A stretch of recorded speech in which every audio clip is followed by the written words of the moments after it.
Hi everyone. Today we are going to do auxiliary and modal verbs. This is actually a request class from one of my student. So he wants auxiliary and modal verbs, and so that is going to help everyone. Okay, first we'll see what's auxiliary. Auxiliary is a helping verb. We have learned helping verbs when we did continuous tense, perfect tense, and during all those times we had auxiliary verbs. Okay. Now when are auxiliary verbs used? They are usually used with the main verb. They support the main verb. And what work does it do? It shows the tense, the mood, or during the voice change. When we change from active voice to passive voice, we use auxiliary verb. Okay. Now for tense, sometimes we say like I am going. So am and going. So going is the main verb with the ing continuous. So am is the supporting verb. That is the auxiliary verb.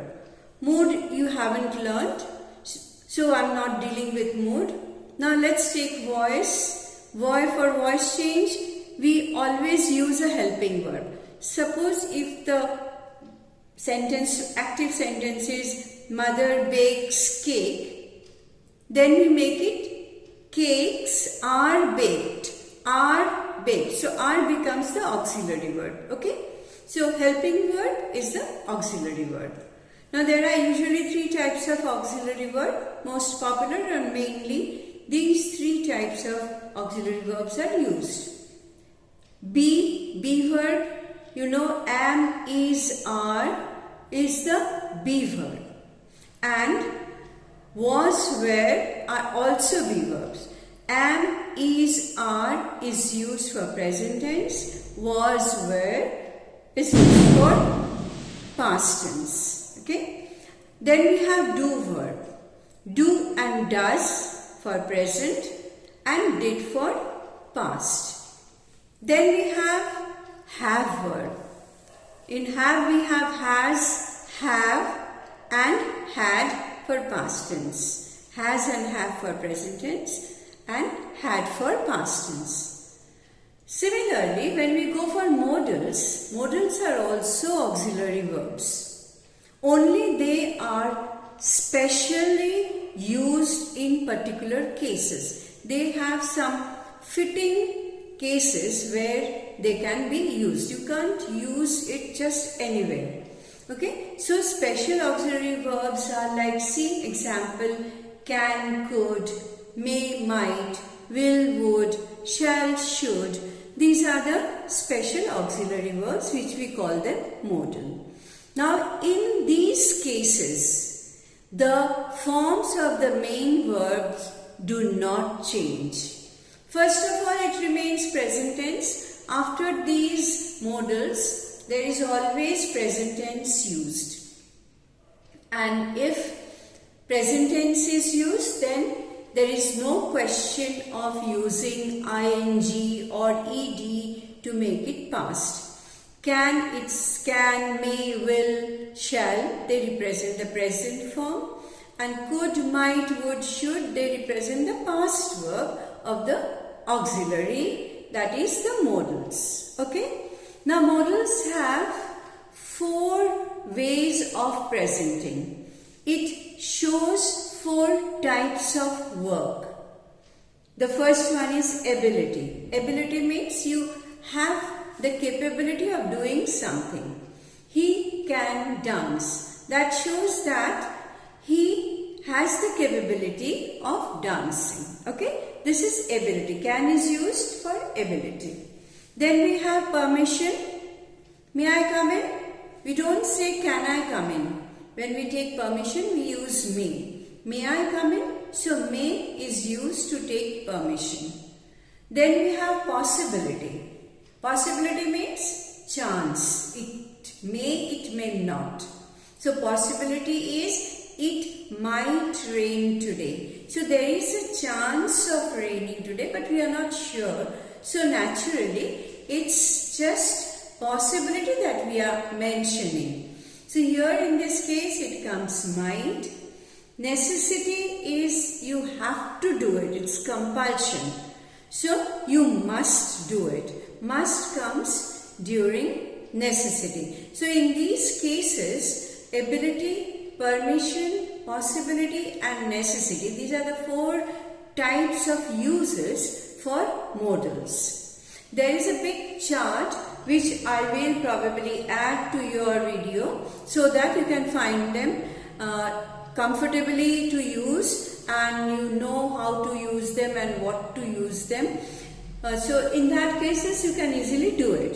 I'll give it to you, but at present just know that auxiliary and modals both are helping verbs and both help the main verb. In auxiliary cases the main verb can take another form, different forms. It can use ing, it can use ed for past tense, but in modals the auxiliary verb is only the main thing. There is no change in the main verb. Okay, they do not change the forms.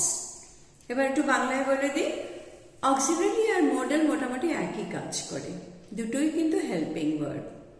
Auxiliary verb কোথায় কোথায় ব্যবহার হয়? এটা ব্যবহার হয় main ভার্বের সঙ্গে যখন আমরা কোনো টেন্স বোঝাতে চাই, মুড অফ দ্য সেন্টেন্স বোঝাতে চাই বা ভয়েস চেঞ্জ করি, যেখানে আমরা অ্যাক্টিভ থেকে প্যাসিভ করার সময় আমরা অক্সিলারি ব্যবহার করি। তাহলে অক্সিলারি ভার্বস কি কি আছে? বি ভার্ব, মনে রাখবে বি ভার্ব মানে হলো am, is, are প্রেজেন্ট টেন্সের জন্য, was, were past টেন্সের জন্য। ওকে, তো am, is, are, was, were এই 5টা হলো বি ভার্ব। ডু ভার্ব কি? ডু অ্যান্ড ডাজ হলো প্রেজেন্ট টেন্সের জন্য, ডিডটা হলো পাস্ট টেন্সের জন্য। হ্যাভ ভার্ব কি? হ্যাভ হলো হ্যাভ অ্যান্ড হ্যাজ, এটা হলো প্রেজেন্ট টেন্সের জন্য, হ্যাড হলো পাস্ট টেন্সের জন্য। এগুলো কিন্তু আমি আগেও করিয়েছি। আচ্ছা, এবার আমরা একটু দেখব মডেল। মডেলস কি? মডেলও কিন্তু অক্সিলারি ভার্ব, ওরাও কিন্তু মেইন ভার্বকে হেল্প করে, সাহায্য করে, কিন্তু এরা একটু স্পেশাল অক্সিলারি। যেমন ধরো can, could, may, might, will, would, shall, should, এরকম ধরনের ওয়ার্ডসগুলো হলো মডেলস। ওকে, এবার মডেলসের ক্ষেত্রে কিন্তু এর পরে যে ভার্বটা থাকে বা যেটাকে আমরা মেইন ভার্ব বলি তার কিন্তু কোনো পরিবর্তন হয় না, তার ফর্মে কিন্তু কোনো পরিবর্তন হয় না। আমরা বি ভার্বের সঙ্গে ইজ, গোয়িং বলে গোয়ের সাথে আইএনজি যোগ করতে পারি, কিন্তু কোনো মডেলসের পরে কিন্তু কোনো মেইন ভার্বে আমরা আইএনজি বা ইডি যোগ করতে পারি না। আর সেকেন্ড হলো যে প্রত্যেকটা অক্সিলারি, স্পেশাল অক্সিলারি বা মডেলস যাই বলো, তারপরে কিন্তু প্রেজেন্ট টেন্স হবে। সেটা সব সময়, সব ক্ষেত্রে, সব জায়গায় প্রেজেন্ট টেন্স ব্যবহার করতে হবে। ঠিক আছে? মডেলস আমরা দেখব যে 4 রকমের মডেলস আছে। একটা এবিলিটি বোঝায়, তার মানে যোগ্যতা বোঝায়। একটা পারমিশন, অনুমতি নিচ্ছে। দ্বিতীয় পসিবিলিটি, সম্ভাবনা। আর একটা হলো নেসেসিটি, প্রয়োজন। এই 4 ভাবে আমাদের মডেলসগুলো ব্যবহার করা যায়। আমরা এই মডেলসগুলোকে দিয়ে প্রশ্ন করতে পারি, মডেলসগুলো দিয়ে সিম্পল সেন্টেন্স করতে পারি, কমপ্লেক্স সেন্টেন্স করতে পারি, নানান রকম ভাবে করতে পারি, কিন্তু এই 4 ধরনের প্রশ্ন বা এই 4 ধরনের সেন্টেন্সেস ব্যবহার হয়। আমি একটা লিস্ট দিয়ে দেবো তোমাদের এটা ভিডিওর সঙ্গে, সেই লিস্টটা দেখে তোমরা খুব ইজিলি করতে পারবে। ঠিক আছে? তাহলে অক্সিলারি আর মডেল অক্সিলারি দুটো তফাৎ বোঝা গেল। কোনো যদি প্রশ্ন থাকে তাহলে আমাকে কমেন্ট বক্সে লিখে দিও। ঠিক আছে? আজকে তাহলে